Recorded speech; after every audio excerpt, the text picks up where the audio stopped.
something called the law of diffusion of innovation. And if you don't know the law, you definitely know the terminology.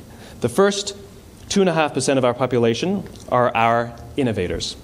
The next 13.5% of our population are our early adopters. The next 34% are your early majority, your late majority, and your laggards.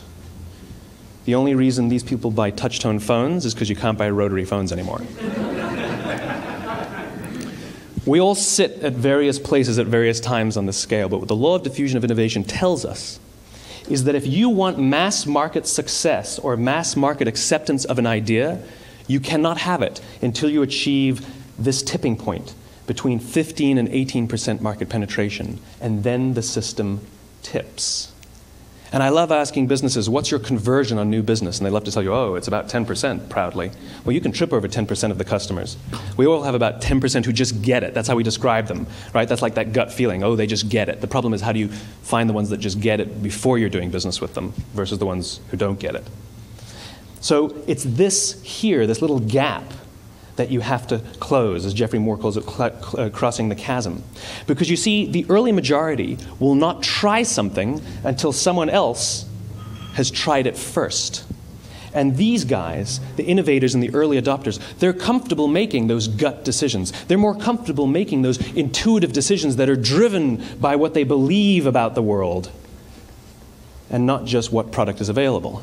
These are the people who stood online for 6 hours to buy an iPhone when they first came out, when you could have just walked into the store the next week and bought one off the shelf.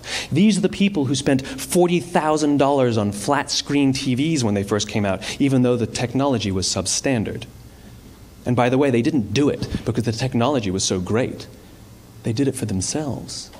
It's because they wanted to be first. People don't buy what you do, they buy why you do it. And what you do simply proves what you believe. In fact, people will do the things that prove what they believe.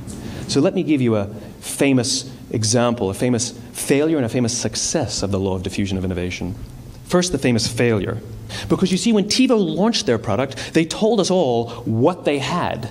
They said, we have a product that pauses live TV, skips commercials, rewinds live TV, and memorizes your viewing habits without you even asking. And the cynical majority said, we don't believe you, we don't need it, we don't like it, you're scaring us. What if they had said, if you're the kind of person who likes to have total control over every aspect of your life, boy, do we have a product for you. It pauses live TV, skips commercials, memorizes your viewing habits, etc., etc. People don't buy what you do, they buy why you do it, and what you do simply serves as the proof of what you believe. Now let me give you a successful example of the law of diffusion of innovation.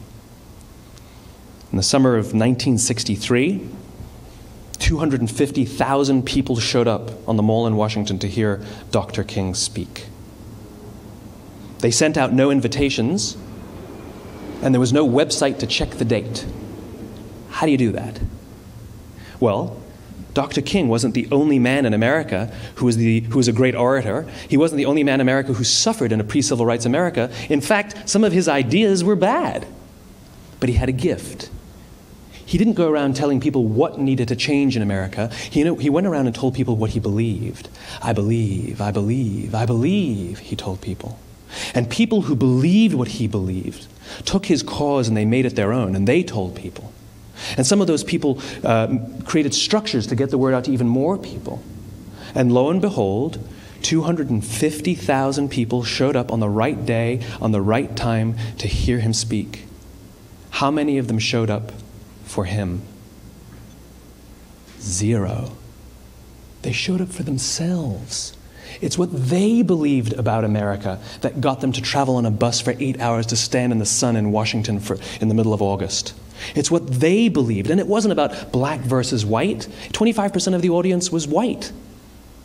Dr. King believed that there were 2 types of laws in this world, those that are made by a higher authority and those that are made by man. And not until all the laws that are made by man are consistent with the laws that are made by the higher authority will we live in a just world. It just so happens that the civil rights movement was the perfect thing to help him bring his cause to life. We followed him not for him, but for ourselves. And by the way, he gave the I have a dream speech, not the I have a plan speech. Listen to politicians now with their comprehensive 12-point plans. They're not inspiring anybody. Because there are leaders and there are those who lead. Leaders hold a position of power or authority, but those who lead inspire us. Whether they're individuals or organizations, we follow those who lead not because we have to, but because we want to. We follow those who lead not for them, but for ourselves. And it's those who start with why that have the ability to inspire those around them or find others who inspire them. Thank you very much.